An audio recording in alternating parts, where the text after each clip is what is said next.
भारत के लिए एक बहुत बड़ी अचीवमेंट है कि भारत की हिस्ट्री में पहली बार फर्स्ट सेकंड जनरेशन का नेविक सैटेलाइट लॉन्च कर दिया गया है। इसरो ने आज बहुत कमाल कर दिया है। इसकी बात करें तो अमेरिकन सैटेलाइट पर एक बहुत भारी भरकम जवाब है इंडिया की जानिब से। क्या हमारा लीडर शेर है क्या है? हमारा लीडर जो है ना बैगर है।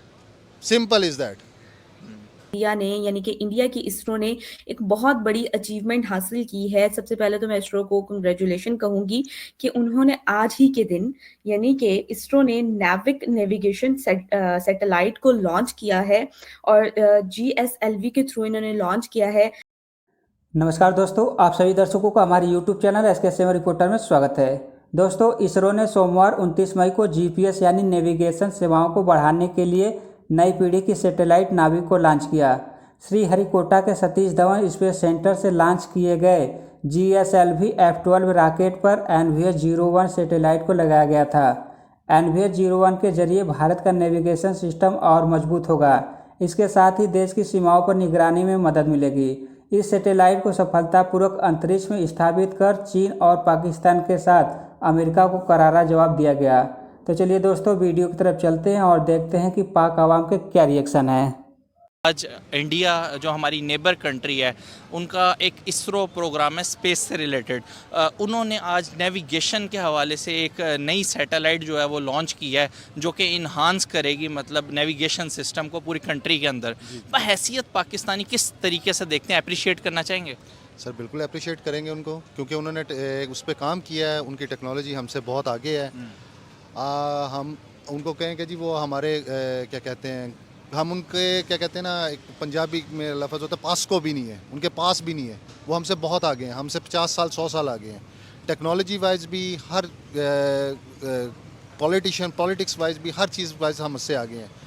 हम आप देख लें कि हमारे रोड्स और बाकी सारा कुछ, हम इंफ्रास्ट्रक्चर की तरफ देख लें, इंडिया का इंफ्रास्ट्रक्चर देख लें, इंडिया में टेक्नोलॉजी देख लें, इंडिया में प्राइसिंग देख लें, इंटरनेशनल लेवल पे देख लें, बहुत फ़र्क है हमारे मुल्क से। सर कहाँ डिफरेंस कहाँ रहा है 75 साल के अंदर? अगर देखा जाए, एक अदारा हमने भी बनाया जिसे सुपार्को के नाम से जाना जाता है, स्पेस से रिलेटेड है, लेकिन क्या अचीवमेंट है सुपार्को की अगर देखा जाए? और अगर इसरो की बात की जाए तो वो ब्राज़ील जैसी कंट्री को सपोर्ट कर रहा है, यूरोप की बहुत सारी कंट्रीज़ को जो है वो सपोर्ट कर रहा है, और भारत खुद 350 से ज़ायद सैटेलाइट लॉन्च कर चुका है।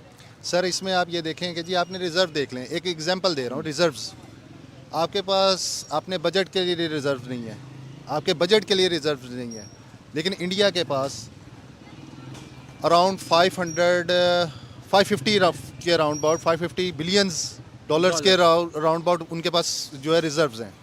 आप कैसे कंपैरिजन कर सकते हैं अपना और उनका? आपका और उनका कोई कंपैरिजन नहीं है।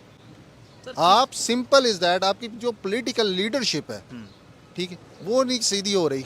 एक दूसरे का वो सिर्फ है कि जी अपना पेट भरें, हम अपने आप को किस तरह बचाएं। अवाम का कोई नहीं सोच रहा। क्या उधर की लीडरशिप सोच रही है? बिल्कुल सोच रही है। अगर वो ना सोच रही होती तो उनके भी हालात भी हमारी तरह होते। लेकिन आज भी हमारे पॉलिटिशियंस कहते हैं कि देखो वहाँ पे गुर्बत है, ये है वो है। सिर्फ हमें बताया जाता है या क्या, मतलब आज भी हमारी ब्रेन फीडिंग ऐसे क्यों की जाती है? सर आप देख लें उनकी पॉपुलेशन क्या है, 1.5 बिलियन। यस, ठीक है, आपकी पॉपुलेशन क्या है? 22 और 23 करोड़। आपसे वही नहीं कंट्रोल हो रहे, आपसे उनकी ज़रूरियात नहीं पूरी हो रही, तो आप उनके साथ कंपैरिजन क्यों कर रहे हैं? उनका कंपैरिजन बनता है चाइना के साथ, हमारा कंपैरिजन उनके साथ नहीं बनता। ना पॉलिटिक्स में, ना आर्म फोर्सेस में, ना हमारा टेक्नोलॉजी में, ना किसी और चीज़ में उनका कंपैरिजन इंडिया चाइना के साथ बनता है, क्योंकि उनके वो इक्विवेलेंट हैं और नेक्स्ट सुपर पावर्स हैं। तो हमें अपना कंपैरिजन किससे करना चाहिए फिर? हमारा कंपैरिजन किसी के साथ नहीं हो सकता, क्योंकि जब तक हमारी लीडरशिप नहीं ठीक होगी, हमारा कंपैरिजन किसी के साथ नहीं हो सकता। भारत के लिए एक बहुत बड़ी अचीवमेंट है कि भारत की हिस्ट्री में पहली बार फर्स्ट सेकंड जनरेशन का नेविक सैटेलाइट लॉन्च कर दिया गया है। इसरो ने आज बहुत कमाल कर दिया है। और अगर बात की जाए सेकंड जनरेशन नेविक सैटेलाइट की, तो इस वक्त भारत के पास जो नेविक सिस्टम है उसमें टोटल 7 सैटेलाइट थे जो कि नेविगेशन के लिए यूज किए जाते थे। पहली दफा सेकंड जनरेशन का सैटेलाइट जो है वो लॉन्च कर दिया गया है हैवीएस्ट रॉकेट GSLV के साथ, जिसका इस वक्त वेट जो है वो 2232 केजीज है लगभग। और तो और इसके साथ डोमेस्टिक एटॉमिक क्लॉक भी मौजूद है। पहले वाले जो सैटेलाइट्स थे फर्स्ट जनरेशन के, उनमें ये जो क्लॉक थी वो इंपोर्ट की जाती थी बाहर के ममालिक से, फॉरेन कंट्रीज से। लेकिन अब ये भी अहमदाबाद जो स्पेस एप्लीकेशन सेंटर है उसने मेड इन इंडिया की बना दी है। तो बहुत बड़ी अचीवमेंट है सर भारत के लिए, क्या कहेंगे आप इसके बारे में? हाँ देखिए, ये तो आपने सही बोला कि एटॉमिक क्लॉक भी लगी है इसमें, साथ में ये नाविक क्या है, ये नाविक जो ये जो हमारे एक सैटेलाइट सिस्टम है, ये सैटेलाइट सिस्टम जियो सिंक्रोनस उसमें लगा है।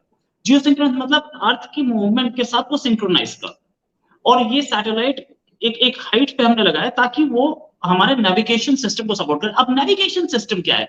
नेविगेशन सिस्टम जैसे आप जीपीएस देखते हैं, global positioning system. Global positioning system आपको जो आपकी ओला उबर कैब्स में यूज होती है, और ग्लोबल पोजिशनिंग सिस्टम जो आपके मैप्स में यूज होती है, दैट इज जीपीएस। अब जीपीएस जो है वो अमेरिकन सिस्टम है, वो हम यूज कर रहे हैं। तो नेविक की क्या जरूरत है?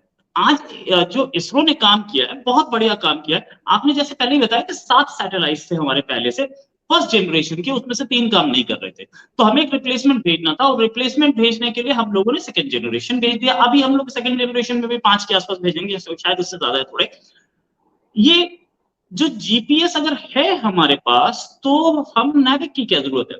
पहली चीज, नेविक एक लोकल सिस्टम, ये इंडिया की बाउंड्री से 1500 किलोमीटर बाहर तक देखता है, बस उससे आगे नहीं देखता है। हम लोग जीपीएस तो उनका तो पूरा ग्लोबल है, वर्ल्ड में कहीं पे भी कुछ भी उनको नहीं दिखता है। हमारे इसमें क्या है, हमारे इसमें हम सिर्फ अपने एरिया में देखते हैं, इंडिया और इंडिया के आसपास 1500 किलोमीटर दूर तक। अब हमें इसकी जरूरत क्यों थी? हुआ ये था कि करगिल वॉर के टाइम पे जब वहां से लोग आ गए थे पाकिस्तान से, आर्मी पाकिस्तानी अंदर घुस गई थी इंडिया में, तो हमें वहां की मूवमेंट्स पता लगानी थी कि कहां से मूवमेंट हो रही है, और क्या मूवमेंट वहां के आर्मी के ट्रक्स कर रहे हैं, उनकी आर्मी कैसे कहां पे ला के सप्लाईज दे रही है, ताकि हमें पता लग जाता कि कहां पे लोग हैं। लेकिन अमेरिका ने हमें वो डेटा नहीं दिया। तब हमें समझ में आया कि नहीं यार, अमेरिका से काम नहीं चलेगा, हमें अपना खुद बनाना पड़ेगा। और उसके बाद हमने अपना बनाया सिस्टम। ये नाविक जो सिस्टम है, नाविक इज मतलब है नेविगेशन विद इंडियन कॉन्स्टलेशन। नाविक ये इंग्लिश का वर्ड है। अब ये नेविगेशन विद इंडियन कॉन्स्टलेशन करता क्या है? 3 मीटर की एक्यूरेसी तक दिखाता है, जबकि जीपीएस 20 मीटर तक दिखाता है। साथ में ये 3 मीटर तक किसे दिखाएगा? ये 3 मीटर तक हमें दिखाएगा, मतलब ऑर्डिनरी ह्यूमन बींग्स को।